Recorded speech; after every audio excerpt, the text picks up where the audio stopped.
Praise the lord. అందరూ బాగున్నారా? ఈరోజు ఆది కాండము 16వ అధ్యాయం నుండి 26 వచనాల వరకు మనం ధ్యానించుకోబోతున్నాము.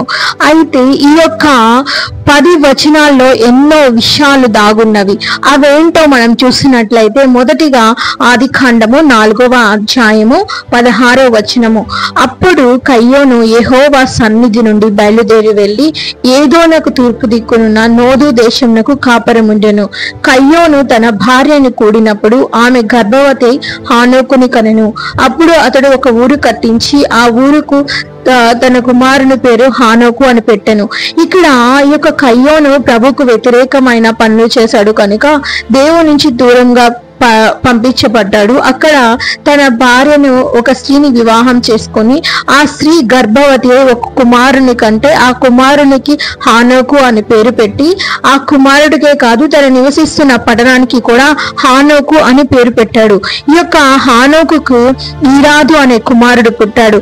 ఈ ఈరాదుకు మహూయేలు అనే కుమారుడు పుట్టాడు. ఈ మహూయేలుకు మెతూషలే అని పుట్టాడు. మెతూషలేకి లేమాకుని కన్నాడు. అయితే ఈ యొక్క లేమాకుకు 2 స్త్రీని పెళ్లి చేసుకున్నాడు. వారిలో ఒక దాని పేరు హదా, రెండో దాని పేరు సిల్లా. ఇక్కడ ఈ యొక్క లేమాకు అనే వ్యక్తి 2 భార్యలు వివాహం చేసుకుని ఉన్నాడు. వారిలో ఒక భార్య అయిన హదాకు కలిగిన పిల్లలు పశువులు గలవారు, గుడారాల్లో నివసించే వారికి మూల పురుషుడు. ఇప్పుడు గుడారాలు లేవు కానీ ఒకప్పుడు గుడారాల్లో నివసించే వాళ్ళు ఉండేవాళ్ళండి. వీళ్ళకి మొట్టమొదటి ఒక పురుషుడు ఎవరు అని అంటే ఈ యొక్క హదా అనే యొక్క కుమారుడు ఈ యొక్క గుడారాల్లో నివసించే వాళ్ళకి మూల పురుషుడుగా ఉన్నాడు. ఇప్పుడు గుడారాలకి మూలంగా అంటే ఆ యొక్క గుడారాలు వేసుకునే వారి యొక్క వంశస్థుడు ఎవరు అంటే ఈ హదా అనే కనిన కుమారుడు ఈ యొక్క పశువులన్నిటినీ కూడా వాటికి ప్రసిద్ధి కాంచిన వాడనమాట. ఆ తరువాత వాని యొక్క సహోదరికి యాబేలు అని పుట్టాడు. అతను ఏంటి అంటే సితారు, సానిక అంటే సంగీత వాయిద్యాలను తయారు చేసేవారిగా వాటిని యూజ్ చేసే వాటికి మూల పురుషుడు. అలాగే సిల్లా తుగ్లక్ను కనెను. అతడు అంటే రాగి పనిముట్టులు అలాగే ఇనుప పనిముట్టులు చేసడానికి ఈ తుగ్లక్ అనే వ్యక్తి ఇక్కడ మూల పురుషుడిగా ఉన్నాడు. అంటే మనం వాడుతున్న ఇనుము, రాగి ఇవన్నీ కూడా తయారు చేయడానికి వీటిని ఫస్ట్ ఆఫ్ ఆల్ ఎలా ఉపయోగించాలి అనే వ్యక్తి ఎవరు అంటే ఈ యొక్క తుగ్లక్ గారు. అండ్ తర్వాత నాయమా ఇతను ఆ యొక్క స్పెషలైజేషన్ మనకేంటో తెలియలేదు కానీ ఈ యొక్క మిగతా వారు ఏంటి అంటే ఈ లేమాకు అనే వ్యక్తి 2 భార్యల విషయంలో వాళ్ళని పిలిచి ఇలా మాట్లాడుతున్నారు. ఓ హదా, ఓ సిల్లా, నా పలుకు వినండి. ఈ యొక్క లేమాకు భార్యలే, నా మాటను ఆలకించండి. నన్ను గాయపరిచినందుకు ఒక మనిషిని చంపి తిని నన్ను దెబ్బని కొట్టినందుకై ఒక పొడుచువాణి నేను చంపేశాను. అండ్ తర్వాత ఆ 7 ప్రతిదండనగా కయ్యోని కోసము వచ్చిన ఎడల అంటే కయ్యోనికి తన తమ్ముడైన హేబేలు మీదకి వచ్చిన కోపము కన్నా గాని 7 రెట్లు కోపము ఈ యొక్క లేమానికి వచ్చి ఆ దానికి 77 అంతలుగా వచ్చింది నాకు. సో నేను అతన్ని చంపవేశాను అని. అంటే మీకు అక్కడికి అర్థం అవ్వాల్సిన విషయం ఏంటంటే అక్కడంతా కూడా చాలా భయంకరమైన దేవునికి వ్యతిరేకమైన పాపము, ద్వేషము, అసూయలు, కక్షలు, తగాదాలు, వివాదాల్లో ఉన్న పరిస్థితులు. ఆ పరిస్థితుల్లో ప్రభువు మరి ఒకసారి హేబేలు లాంటి కుమారుడు, హేబేలు లాంటి దేవుని యొక్క చిత్తాన్ని చేసేవాడు కావాలి అని మరలా ఈ యొక్క ఆదాము గారు తన భార్య అయిన అవ్వని కూడినప్పుడు వారికి కయ్యోను చంపబడిన హేబేలునకు ప్రతిగా దేవుడు మరి ఒక సంతానాన్ని యొక్క వారికి ఇచ్చాడు అని వారు సాక్ష్యం ఇచ్చిందే కాక ఆ కుమారుడికి షేతు అని పేరు పెట్టారు.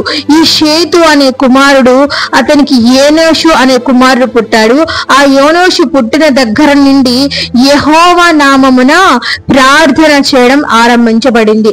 చూడండి, ఎక్కడైతే పాపము, ఎక్కడైతే భయంకరమైన పరిస్థితులు ఉంటాయో అక్కడ నా దేవుడు కొత్తదనాన్ని తీసుకొస్తాడండి. కొత్తదనాన్ని, ప్రత్యేకాన్ని ఇస్తాడు.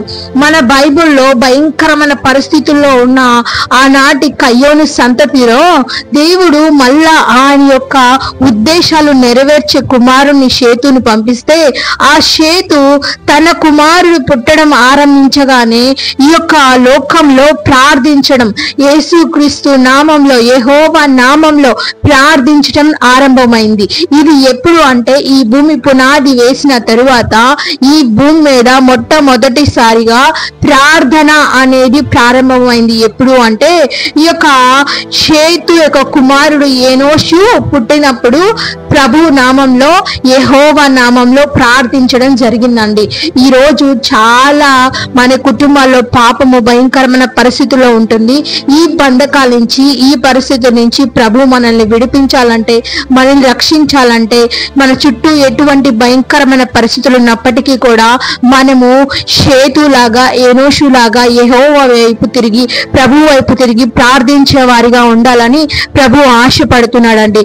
ఈ రోజు దేవుడు మనకి చెప్పిన ఈ యొక్క పాఠము నుండి మనం నేర్చుకున్న అంశం గురించి దేవునికి కృతజ్ఞతాస్తుతులు చెప్దామా? ప్రార్థన చేసుకున్నాము. పరిశుద్ధుడా, మహాగణుడా, సర్వోన్నతుడా, సర్వశక్తిమంతుడా, నీకే స్తోత్రములు దేవా. అయ్యా అవును తండ్రి, ఆనాడు కయ్యోను నీకు వ్యతిరేకంగానైనా నరహత్య చేశాడు. అయ్యా దేశ దిమ్మరైపోయాడు. అయినప్పటికీ కూడా తన కుటుంబాన్ని ఒక చక్కగా కట్టుకోకుండా, అయ్యా తన కుటుంబంలో ఎంతో భయంకరమైన, ఇంకా అయ్యా కయ్యోను కన్నా పాపము చేసే లేమాయకు లాంటి కుమారులు, మెతుషల లాంటి వాళ్ళు అయ్యా ఉండకపోలేదు. వీరి వల్ల నువ్వెంతో బాధపడ్డావు. అయితే మరి ఒకసారి ఆదాము అవ్వగాని జ్ఞాపకం చేసుకొని వా యొక్క చనిపోయిన హేబేలుకు ప్రతిగా బదులుగా మరి ఒక కుమారుని ఇచ్చి, ఆ కుమారుడు నైనా ఈ భూమి అంతటిలో అయా బ్లెస్సింగ్ చేయబడి, ఆశీర్వదించబడి, అయా నైనా తండ్రి తన కుమారుడు పుట్టగానే యెహోవాని గణపరచాలి, యెహోవా నామంని గణపరచాలి అని నీ సన్నిధిని చేరి ప్రార్థించడం, ప్రార్థన ప్రారంభమైన క్షణాలు తండ్రి. ఈ రోజు మా జీవితాల్లోనూ, మా బ్రతుకుల్లోనూ ప్రార్థన జీవితం లేదేమో. ఇకనైనా నాయన ఎలాగైతే ఏనోషు పుట్టిన తర్వాత ఆ యొక్క షేతు ప్రార్థించడం ప్రారంభించారో దేవా, మా జీవితాల్లో, మా బ్రతుకుల్లో నాయన మేము మారాలి అంటే, మా పరిస్థితులు మార్చబడాలి అంటే, మా బ్రతుకులు మార్చబడాలంటే యేసయ్యా ప్రార్థన అనేది చాలా అవసరం తండ్రి. మా చుట్టూ చాలా భయంకరమైన పరిస్థితుల్లో ఉన్నాం, బంధకాల్లో ఉన్నాం. ఈ బంధకాల నుంచి మంచిలోకి మేము నడబడాలంటే యేసయ్యా నీ సహాయం కావాలి, నీ శక్తి కావాలి. అయ్యా నీ పరిశుద్ధాత్మతో నింపండి. విజ్ఞాపన కర్తలుగా, ప్రార్థించే వారముగా మమ్మల్ని దీవించి ఆశీర్వదించమని ప్రభు అయిన యేసుక్రీస్తు నామము పేరట అడిగి వేడుకుంటున్నాను తండ్రి. ఆమేన్, ఆమేన్, ఆమేన్. అందరికీ praise lord. Please subscribe the Archer Honda channel. Support